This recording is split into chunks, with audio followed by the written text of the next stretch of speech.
Alrighty. TGIM. Thank goodness it's Monday.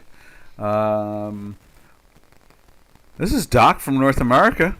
And, I've seen some interesting things over the weekend. One of the most interesting things of all, when looking at the financial markets. Oh, let's see. Let's get this going, too, at the same time. Where is it at? It's here somewhere. Oh, there it is. There we go. And there is the dollar index. You can see the dollar kind of just drifting around. It's still in the weekly sell. They're still feeling the pressure. You can see right there. What is it at? It's at the, let's go do this again.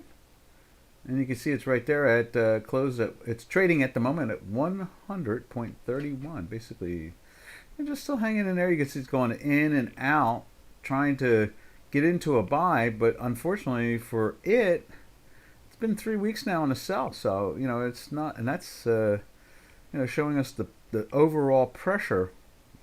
So you can't really get long it every time it goes into a buy. You can only basically be short it, like right there. Is that it right there? Let's see what that is. There is the 912, and that is, let's see, where is it at? Where's 912? 912.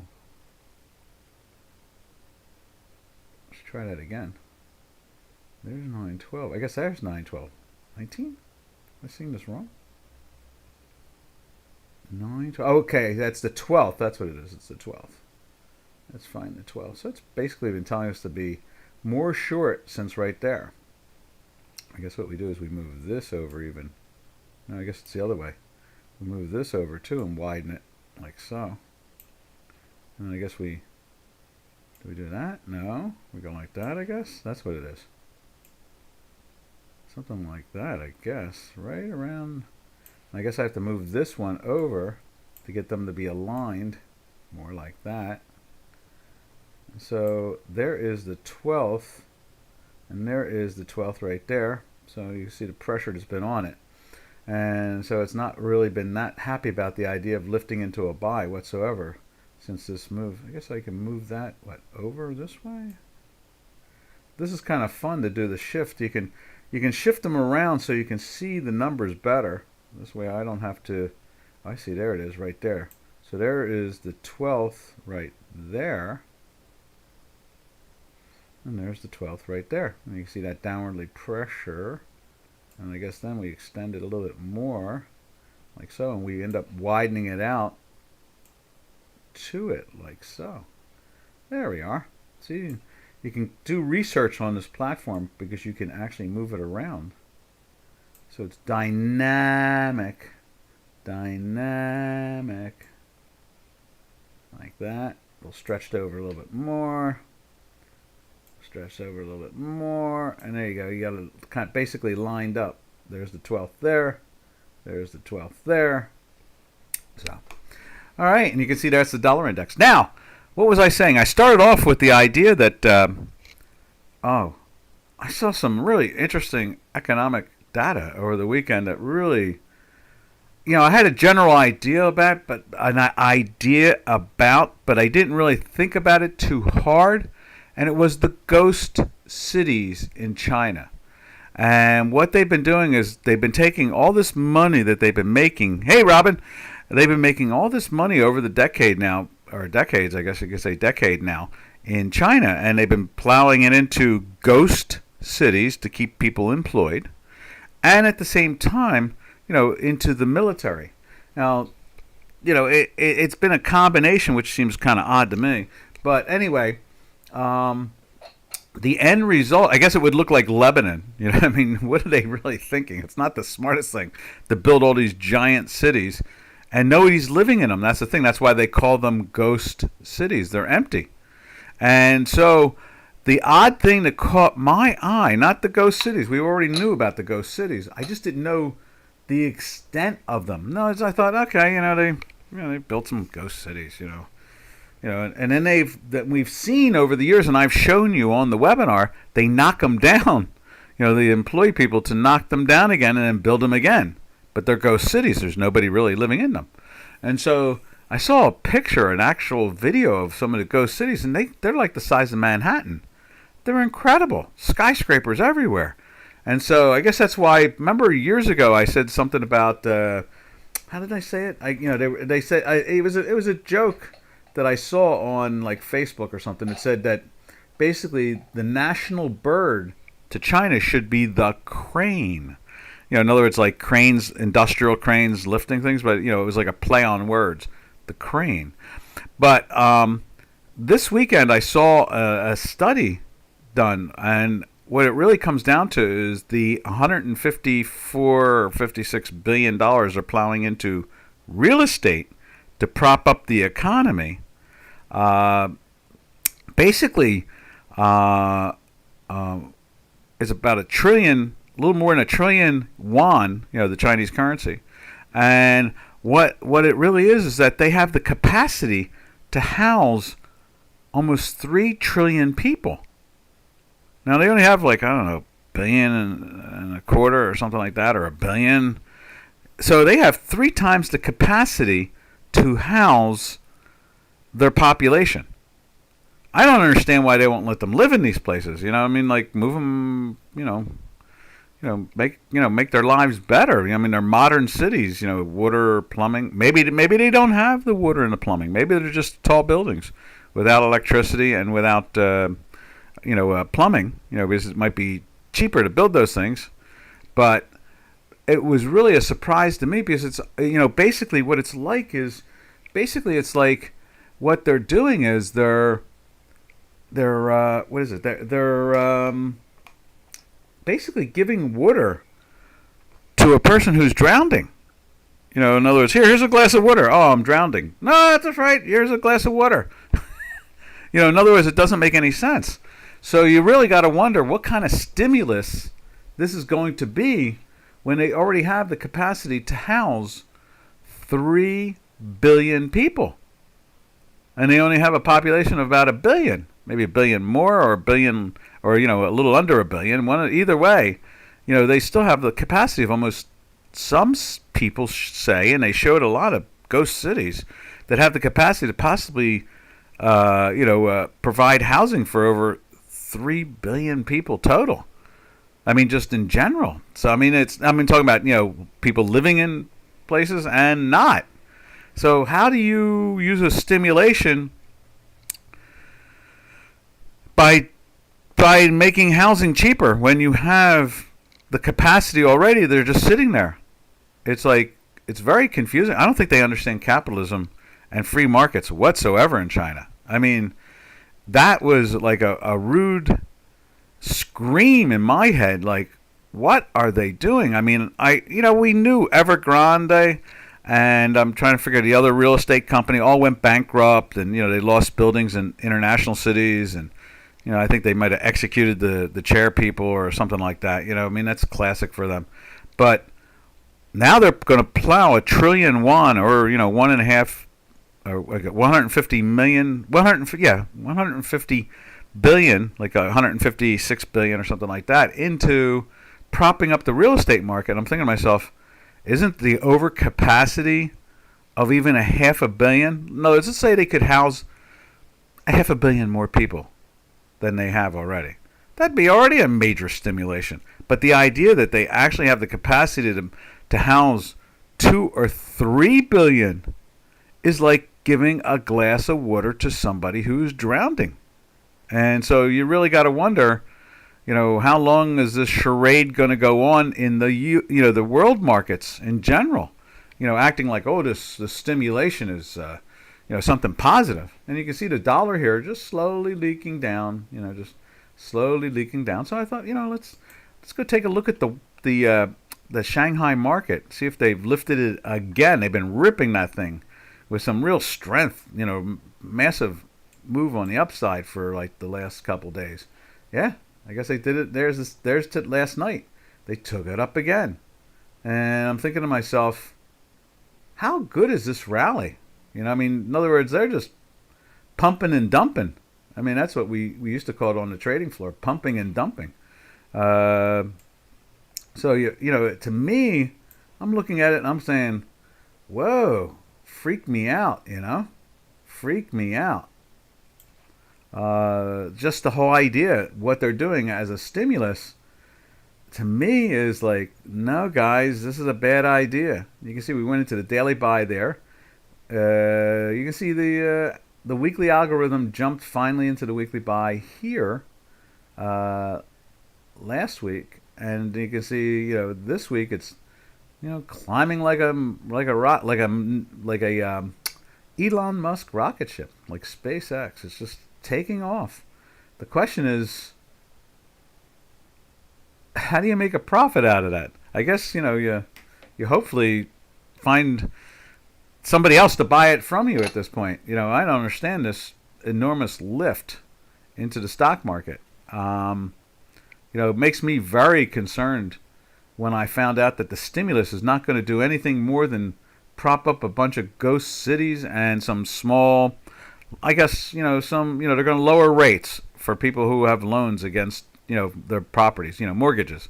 But somehow or another, how's the real estate market going to grow when you have all these ghost cities? Take a sip of my tea after that 11-minute conversation there. Yeah, so that's really got me, questioning. Now, how is the rest of the Pacific Rim doing today? Let's take a look and see. It just makes me want to look and see, is there an awakening of that reality starting to sink in, that this is not exactly the stimulus that you want? Giving a drowning person a glass of water, that doesn't sound too good to me. So let's see what Tokyo's up to last night. Saw the currency over the weekend look, strong. They're very excited about the new possible prime minister. I thought we were going to see two women battling it out for the prime minister's position, but so far it doesn't look that way. There it is right there. There's the Nikkei right next to the Shanghai, actually. Yeah, okay. So they see Tokyo sold down from that. I mean, I'm not that particular thing, but they've sold down. There you can see it right there. They're pressing it back down again now. It's just something to definitely think about. It's a definite unique situation. The world got excited. Oh my goodness, China is finally fine. I mean, our socialists here love China, and they keep on talking about how that's the only way to live your lives. And they got it right, we've got it wrong. All kinds of strange, very illogical statements as usual from the left here in the United States. But the one thing that's really sinking into my mind is the stimulus might be literally another waste of money. No wonder they only did a 150 some odd billion stimulus.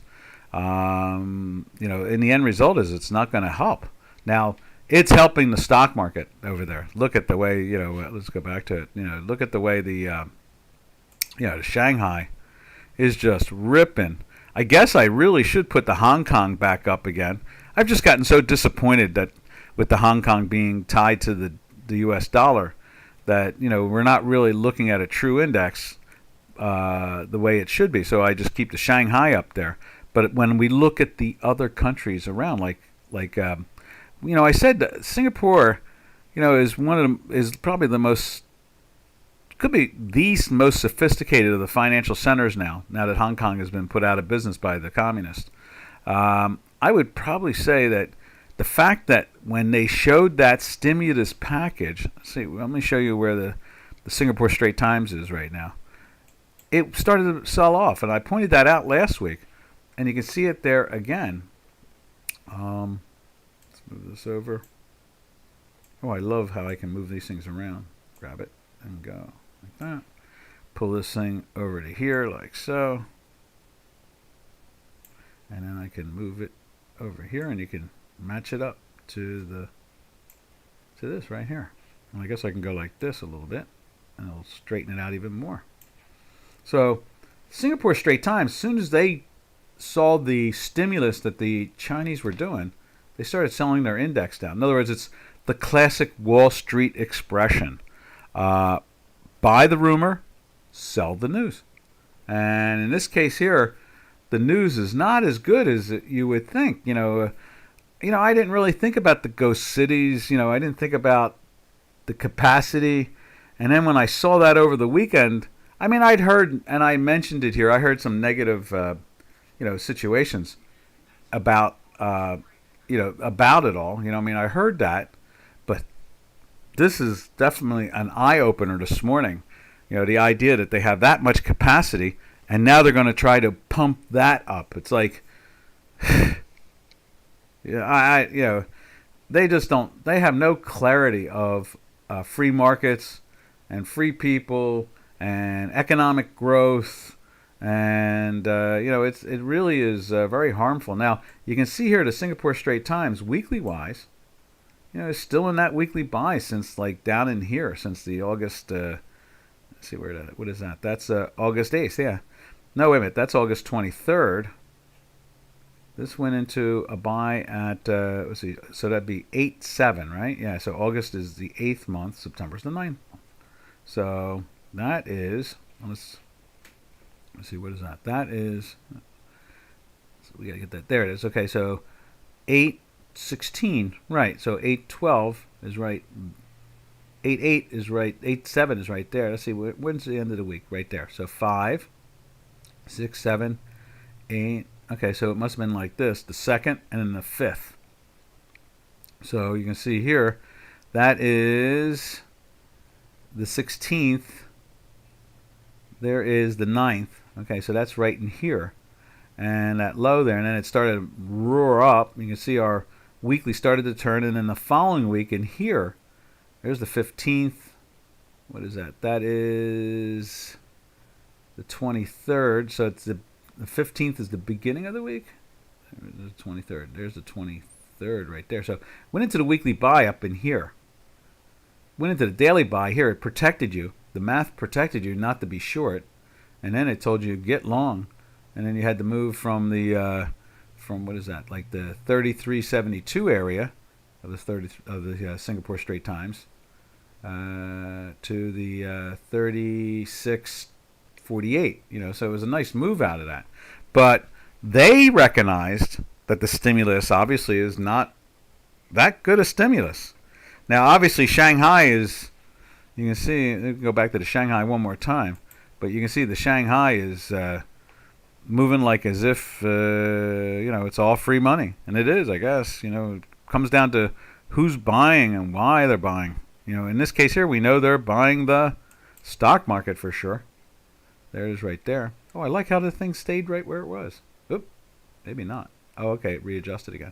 Yeah, so look at that move. It's just massive, I don't know what you call it, massive stupidity. I mean, it's all free money. That's that 1.156 in billion or 1 trillion won. So just a little reminder, traders. You got to look at all the math, and you can see around, the Pacific now. Let's see what the Kospi's doing. Kospi, I would think, would be a little bit less down. Let's take a look and see. But you can see Tokyo down, Singapore Straits Times are down. They're not buying this. They've stopped. I don't mean like buy, like they're physically buying it. I'm saying they're starting to realize that maybe this is not exactly going to be that beneficial to the Pacific economy. Yeah, look at that. The Kospi's taking a smack in the head also this morning. You can see that right there. You can see it's been days in the sell, even with this pressure here, and it's sliding back into the weekly sell after being in the weekly buy. It's going into this right here, and the buys are not that good. I mean, maybe this was the winner chicken dinner because the next day it was higher, but I think the 23rd was the first of the week. Yeah, right there. So that was it's got some strength in it, but not anything you would trust. And here we are already down to where it started from. It's right there again. So they're not buying it either. And I should not say that. They're not accepting the stimulus as if it's going to be beneficial to South Korea, to Tokyo, to Singapore. They're looking at it and they're saying the opposite. That's why I'm not using the Hang Seng anymore. Is it the Hang Seng? Yeah, the Hong Kong index, because it's only manipulated by the communists at this point. So it's like I don't need to see two communist indexes. I mean, one does enough for us. Makes it even crazier. So, but you know what? I'm not going to add it to the beta, but we could take a quick look to see where it is trading overnight. Let's see what it did. Let's see. HTI.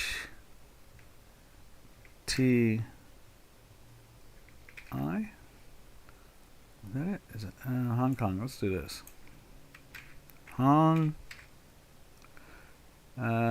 Tracking fund of Hong Kong. Where's the Hong Kong index?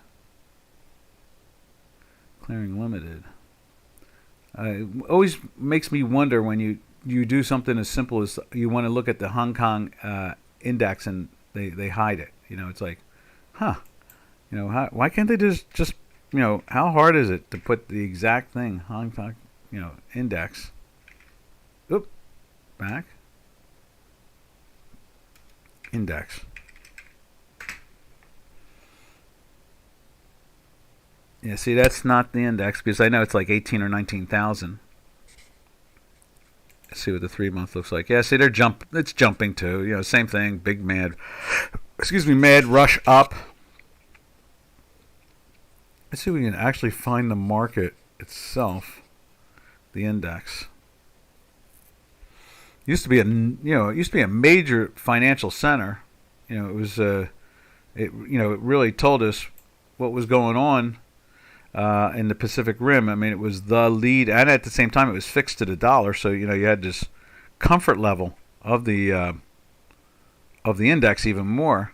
And then when the Chinese took control of the place and started locking up, people who were locking up the government, basically. Yeah, see, it's not even jumping out anymore as a major indice anymore. They've it's sad. It is sad. But anyway, there we go. All right, from there, traders, where do we go from there? I don't see any questions. So without any questions, we'll just go right back to the currencies. Let's call up the euro. And there it is right there. You can see the euro. And let's put it up on here, too, at the same time. I think it's way down in here. I'm just going to pop it onto the other screen for you, like so. There it is right there.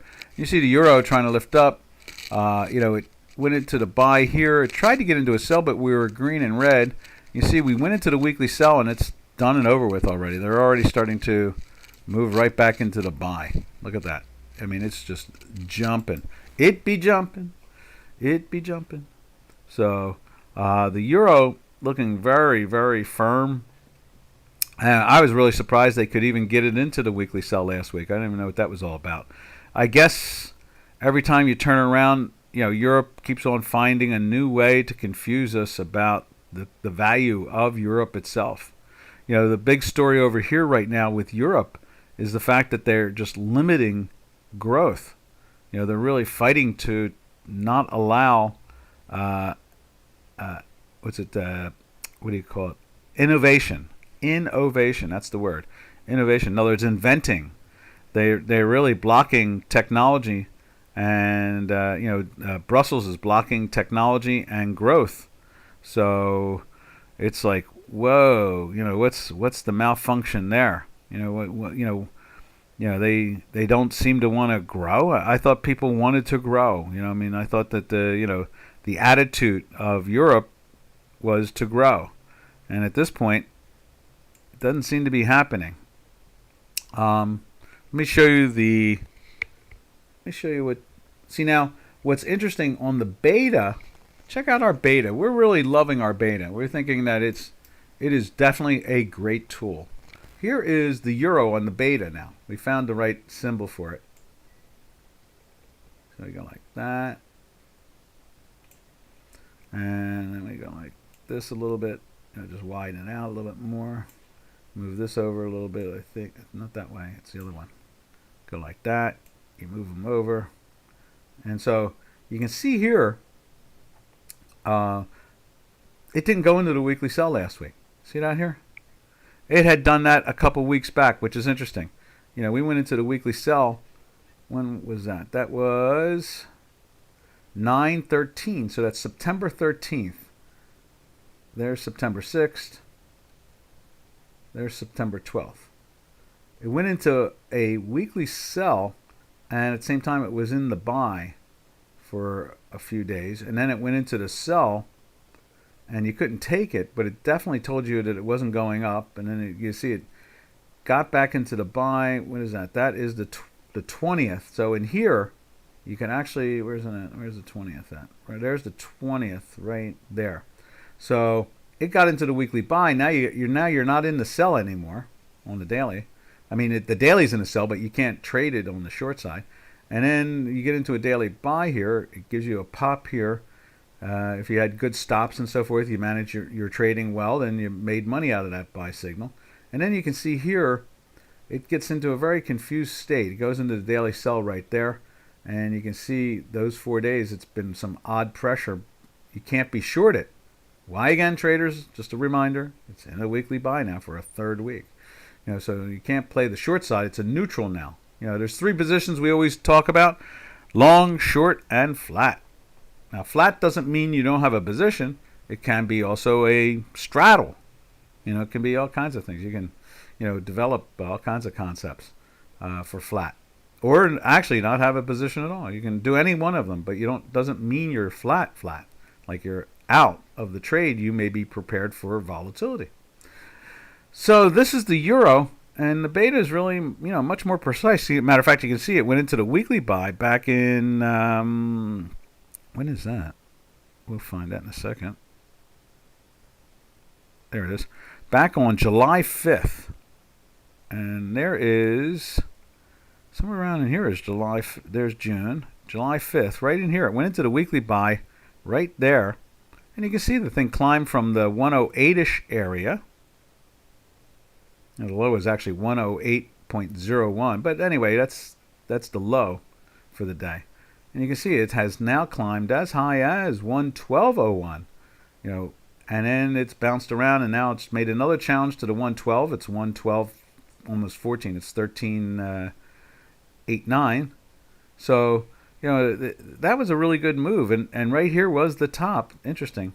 What is that? That is the 913. So that's like right in here. 913? 9 is September, so it's September. So right up in here. It, went into the weekly sell for this little slide thing and then just adjusted again. So we're more happier with the beta than we are with the old platform. We're getting there. We just need to tighten up the dots up top a little bit more. And I think we're really cooking. But as far as I'm concerned, also the lines, we got some... the algorithms down at the bottom are not matching up as well as they do with the old. But then, I have an interesting conversation about that with you, and that is, the interesting conversation is, at one time I used to run 3 of the old platforms together. Okay, so I had 3 feeds with 3, what do you call it? 3 feeds with 3 platforms. Okay. And they never ever looked exactly alike, but they all had the same statistical victories. So, victories and losses. So it was always interesting that just because it doesn't always match perfectly doesn't mean it's not running right, because it shows you how independent our algorithm is.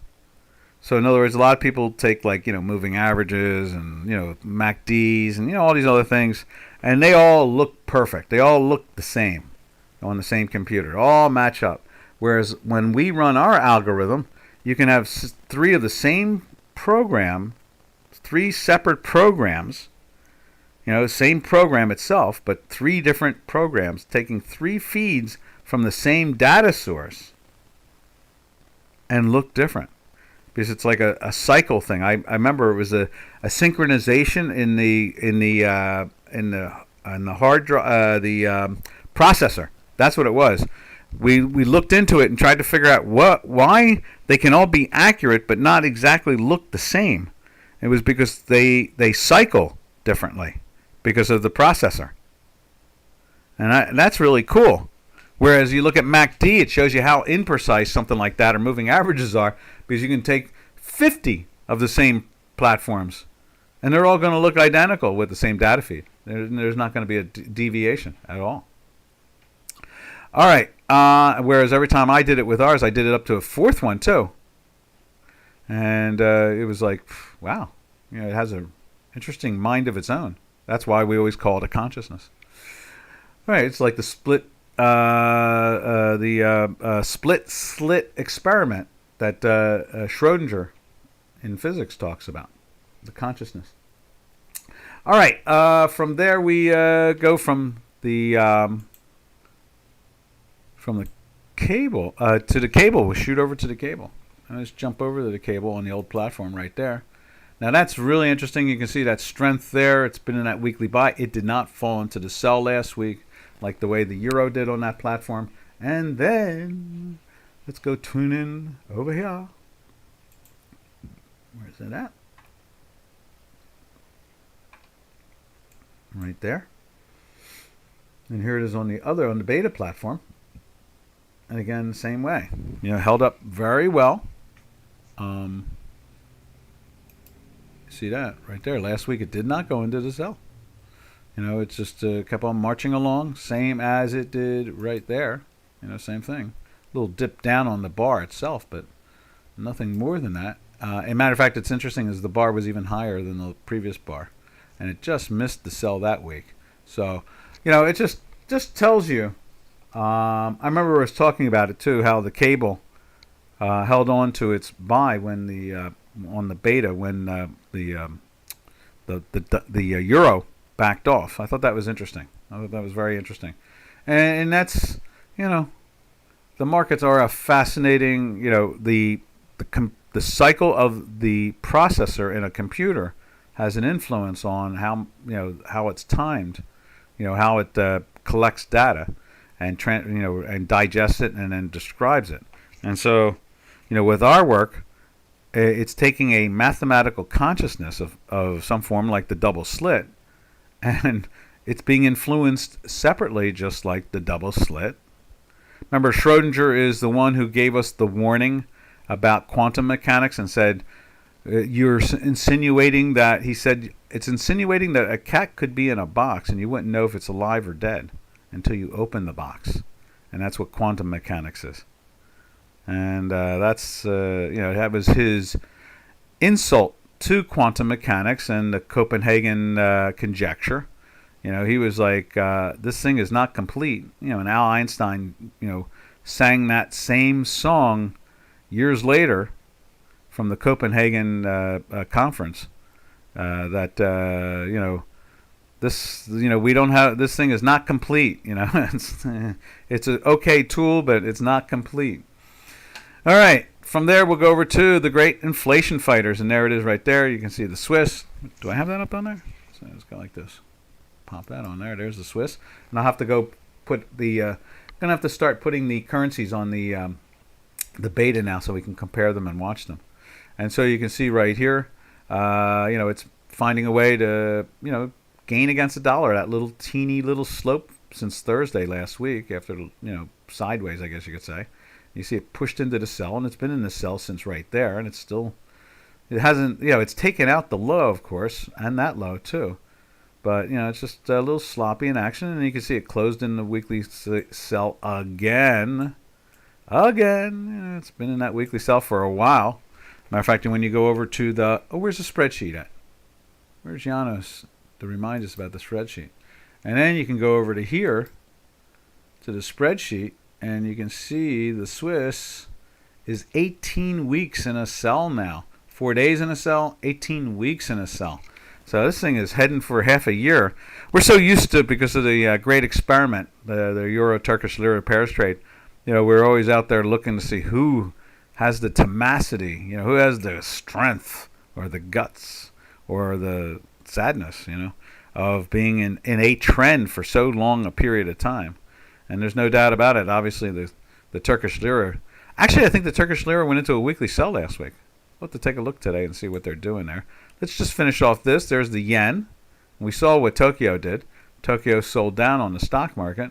There was a nice sell-off on Friday, against the dollar. The gain, when the yen goes down, it's gaining against the dollar. And when it's going up, it's losing against the dollar. That type of thing. And so on Friday, they were gaining against the dollar. Today, they're lifting up a little bit. Nothing major. It's still in that sell. Now let's slide over to the great experiment right there. And as you can see, it did make it into the weekly sell after, was it 28 weeks, 27 weeks? I don't know, some crazy number. Let's take a look and see here. I should have saved the last weekly spreadsheet. So 2, 4, 6, 8, 10 right to here. There's 10 on July 12th, 10. And then there's 2, 4, 6, 8, 10. There's 20 weeks right to there on, was that September 20th? That's probably 2 weeks back. And then last week we fell into, so 21 weeks, and then we finally got into a sell, and here we are on Monday morning, and it's already trying to launch itself back up again. It's been in a daily buy for 4 full days. This is the 5th day. It's starting to reach for that Fibonacci area again in the gold line. Is that the Fibonacci? I'm not sure. I think that's the. Let's contract that and see what that is. Is that a Fibonacci? I don't think that is it? Yeah, it might be. Okay. So that is a Fibonacci. What is that? Oh, I think that's like 1.2 something. It's ugly. You know, we Fibonacci. There's 1.61 is the blue. And this is 2.61. Oh, okay, yeah, so that's what that is. So what we really should be doing is putting like a Fibonacci sequence in between the two of them. Like there to there. But I guess now it has to go to there. But like, that would be the logic is right there. And you can see how it, if we widen it, you're going to see how it rides in between when you do that. When you set a Fibonacci sequence inside an enormously larger one. You can see the balancing of it. And then you can see our math, goes into the buy here as it's at the, what is that, the 0.618. There, the green one is the 0.50, and you can see it launches itself. That's when we really got nervous. We thought, oh, this poor thing's going to 41.5 or 42. It only stalled. It stalled out at 40 and change there, 40.15. So that's cool. As this goes up, it hurts the population of Turkey. This is not good for Turkey. This is bad for Turkey. In other words, you go into a store and instead of having 1 Turkish lira or 5 Turkish lira to buy something that you've been used to buying, now you have to have 40 of them. In this case here, it's 38 of them to buy something that you used to buy for 1 Turkish lira. So obviously that is definitely like that. Was it Walmart? Back before after World War I with Germany. Where Weinreich or something like that in the Republic, where they just were like, using a wheelbarrow, a big container of money just to go buy a loaf of bread, so, and you can see this situation doesn't seem to be stopping. It's trying to inch its way back up into the higher 38s, and it's probably got that little eyeball on this 41, 42 area, and it ain't gonna let go either. I told you, once I saw this thing do that here in a weekly buy, I was very concerned.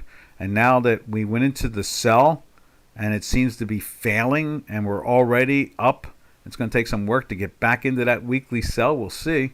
But if we're going to sit in daily buys and we're way over the weekly buy number, traders, be careful. This thing could go to the 41, 42. This is not something you let your children play with, that's for sure. We used to say on the trading floors, all the married men with children should not be on the trading floor right now. Because it's too dangerous. And we used to say that. You remember that one, Robin? We used to say that. All the married men with children should not be on the trading floor. Yeah, I think that was funny. All right, so from there we go over to the South African Rand. God, look at this thing. I don't even understand. Isn't it sometimes like stuck at 17.50 and sometimes it seems to be stuck at 17 even? I'm not sure what the malfunction is there. But either way, that's where it's at the moment. You can see all that weakness. See a little strength trying to kick in today. It's got a green and a red. Talking about possible volatility increasing. You can see we've been in that weekly sell now for, 4, 5, 6, 7, going on 8th week and starting to try to turn up. And what do we worry about when we see this, traders, on this particular pairs trade? We worry about gold. We worry about silver. And sure enough, there is gold. Gold is a second day and a sell, but still in a weekly buy for umpteenth months. Let's see. Let's put it up on the screen. There it is right there on the spreadsheet. There is the gold right there. 13 weeks in a weekly buy and 1 day in a sell, and today's the second day. So that was the spreadsheet from Friday. And silver looking the same way. There's silver. The pressure is on. Second day in a sell. Now that's been in a weekly buy for 1, 2, 3, 4, 5, 6. This is going on a 7th week. And you can see that right underneath it. See where 13 is, where gold is, right under is silver spot futures contract. And that is 6 weeks in a sell and 1 day in a sell. And now we see on the screen it's a second. And so let's take a look at the betas and see what they're telling us. That's interesting. Doc's always doing analysis. Even during the webinar, we do analysis. We're doing analysis all the time. Let's see, where's silver? There is platinum. There is natural gas. Can't be too far from here. There's gold. So there's gold. Gold did the same thing. It's 2 days in a sell, and it's underneath the manifold. Now this went into the sell like a couple of weeks ago. It's not there's like, way back there, like 4 weeks in a buy, then goes into a sell for some of this weakness, and then a couple of weeks in a sell, and back into the buy again, and you get another move from the 24 to the 25 area. Matter of fact, that's 23 and change, isn't it? Yeah, 2,300 on the gold. And it's been much more sensitive to its actions. You can see the weakness there, and then back into the buy again. The beta is definitely picking up much more of the good trades. It just seems to be, in my mind. Then we go over and look at silver. Silverado. There's silver. Silver's got, see if it's as sensitive. Now silver, this is the 4th week in a buy, not the 6th week in a buy. Actually, there it is. That would be it. Is last week. So it's 3 weeks in a buy versus 6. And you can see here it was 3 weeks in a buy, went into a sell, then 3 weeks in a buy again, and now there's the 4th week. So we're 2 days in a sell, just like the old beta, the old platform, and at the same time we're starting to feel that tension. I was just as happy to see the thing over $30 an ounce. It's bad enough that the poor thing is what is that? It's like 40 some odd % under its all-time high, whereas gold is sitting on its all-time high no more than 3 days, three trading days back. It's like, matter of fact, 2 trading days back, it was at an all-time high. So it's like, I'm always concerned when you see the product you're trading and you're looking on the bullish side of it, and it's like 40 or 50 or 60% off its all-time high. I know I like the idea of buy low, sell high, and we believe in that. But if our math is telling us watch out, then you better watch out. All right, and then from there we shoot over to copper, the gold of China. And there is copper right there on the beta. And let's put copper up on the, we're going to do both of them. And then there is copper right there. It's flirting with the sell as we speak. You can see that pressure on it as we speak right there. Maybe they heard my Ghost City ref, conversation. You can see over on the beta. On the beta, looks to me, yeah, it's doing the same thing. It was pushing on Friday. Today it's pushing definitely down. You can see we are a 3rd week in a buy like we are on the spreadsheet. You can see it below silver, 3 weeks in a buy, 14 days in a buy. And so you can see here we were a bunch of days in a buy, and then it started to pressure itself right in here a little bit. Right there, that was still a buy. There was the sell. On the 23rd, the start of last week, it went into the sell. Where's the 23rd? Right there. It went into the... no, there it is. went into the sell there, and then the next day it jumped back into the buy with a weekly buy. It caught pretty much most of this move up, even going into today. And now you can see it's trying to warn you, do not be long at the moment. Just be flat again. Unless you're a producer, and then we can have a different conversation. If you're part of a mining operation, or you need to have inventory of copper, then we can tell you a different way to trade it. But if it's just flat out speculation, buying and selling, it's telling you right now, be neutral, be neutral, be neutral. So, all right. From there, we'll go to the last, and that is the platinum right there. And you can see the platinum. No, let's see. Let's do this. Let's put the platinum up on here. There it is right there. There's platinum. You see it's trying to also slide into that sell. And let's put it up on the platform here. There's platinum right there. Let's see if this is the... I might have to... Yeah, see, this is... I think this is the October... This is October platinum still. So it's very, very sloppy. Let's just show you. I need to put the correct thing there. Let me see if I have it. I thought I might have had the same. It sounds like a deja vu to me. I think we've had this conversation. So there might be a PL January on here, and because January is the active month now. October is just moving out of the. It's like the way the sun spins.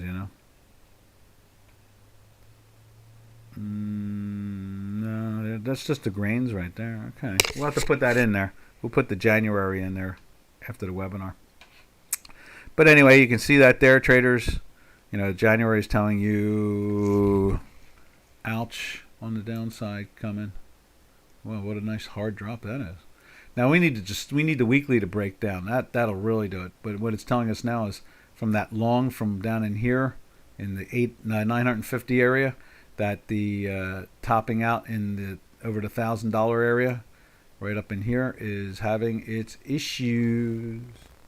It got up to 1,030, so it's telling us no, we're done for the time being, possibly. And so definitely take your profits. What the hell?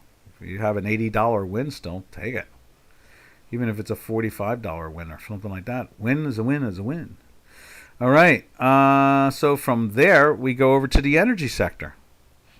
And let's see how crude oil and heating oil and all the other energy sources are doing. So here is, right there, that's on the beta.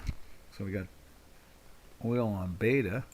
And with all that noise in the Middle East, just shows you the precision of the conflict itself.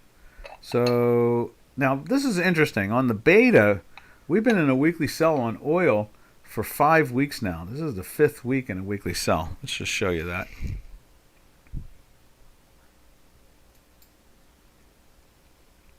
See that there? And you only had one pop there, and it was in the sell. So you have like 5 weeks, then 1 week in a buy, and then now another 2, 4. This is the 6th week. So 11 out of 12. And then when we go back to the old platform... You see here, we slid in a sell here. I mean, the beta was in a sell way back here. So again, you can see the beta is doing so much better. And then we go over to here, and you can see, crude's that. You can see there's 5 days in a sell, and just something like what is that? 5 weeks in 6 weeks in a sell now.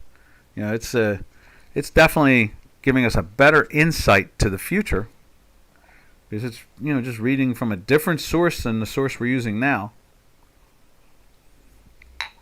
and at the same time, it's using the same math and it's reading it differently, giving us even more accurate direction than before.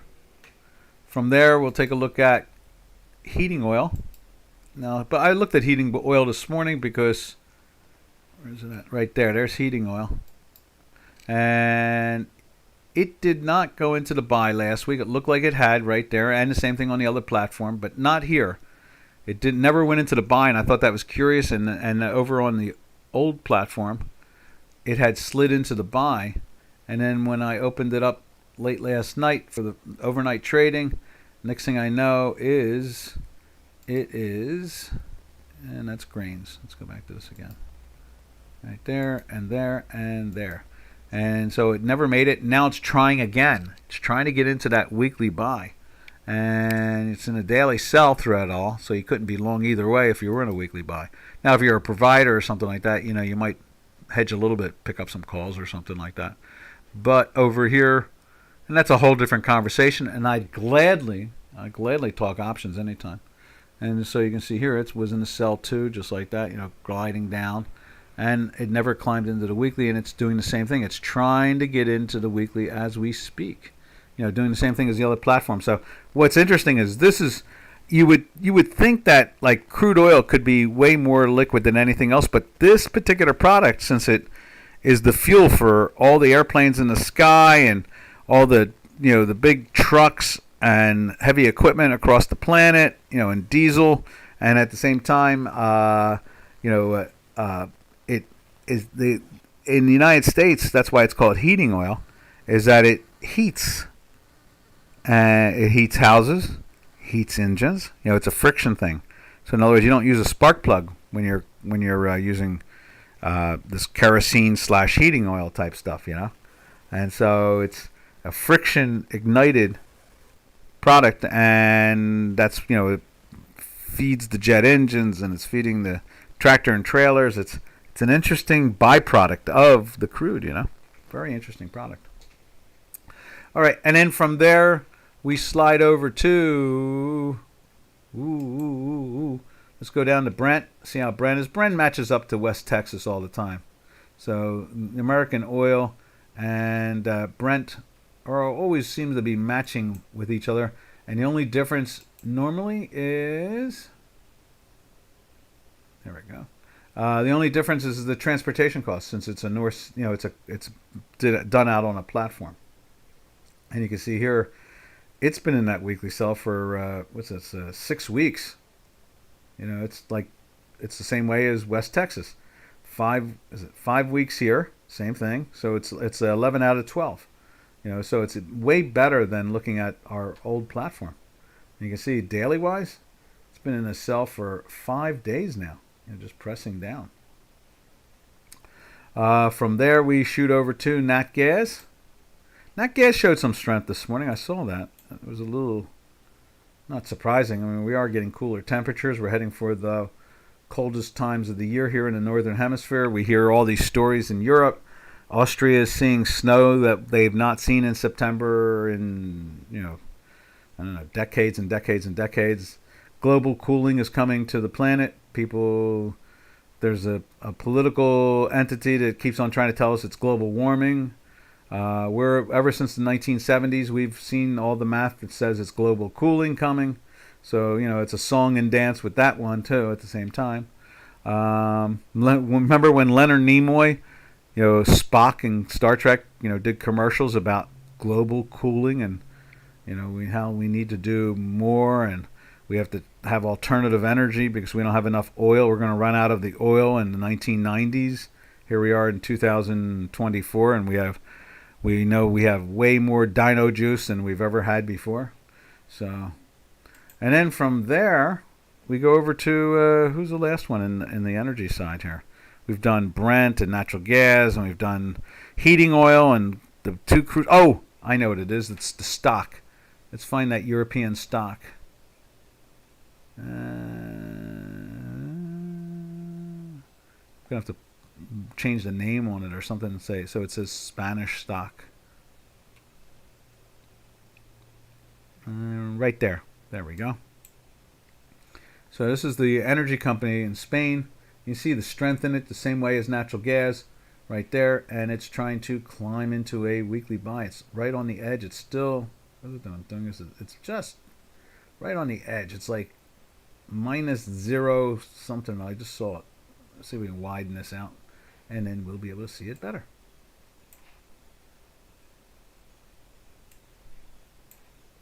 See, there it is. It's just a minus. There it is. Minus 0.0033333. 725. 7275. All right, traders. This is Doc. We will catch you all tomorrow, same time, same channel. The U.S. markets are getting ready to open in 4 minutes, and we'll see how. Let's take a quick look over there. Anyway, let's go over to our intraday beta. No, I'm sorry, no, we don't have the intraday beta yet. Here is the intraday. The S&Ps have been kind of trapped for like the last hour and a half. Let's just show you what they've been doing. There's the S&P 500. They sold them down. Here's the European Open right here. This was the Asian hours. They got all excited about the markets like Shanghai, and they bought them, and obviously it's not working the way it should for them, of course. And you can see it's being sold down just like the way Tokyo and Singapore and the Kospi, and I'd imagine the DAX. Let's see if we can throw a DAX up on the other beta real quick. I will do that. But you can see there the U.S. stock market's showing a little weakness. Nothing major. In other words, the Federal Reserve is making sure it's going nowhere, but where it's supposed to go, and that is sideways or up. But they don't have any interest whatsoever to take it down. It's going to take some real strong effort by the markets themselves, the market forces, and that'll show you right there. Oh, you're not even seeing it. There you go. There's DAX, and DAX is, what's DAX doing? DAX is down a little bit. Nothing major. Let's see if we can do this so you can see it better. There it is. You see DAX is just fighting to go down, and then here is the U.S. stock market, and then we're out of here. Right there, you see that? This is the European hours. Here's the Asian hours right here. Here's the European hours right there. And then say goodbye. Drop them down a little bit. Nothing major. Nothing major. Just more weakness. You can see the algorithm's pushing. Happy trails to you until we meet again. Happy trails to you. To all our trading friends. Later, later, traders. Have a safe and a smart trading day. To all. Ta-ta for now. Ta-ta for now.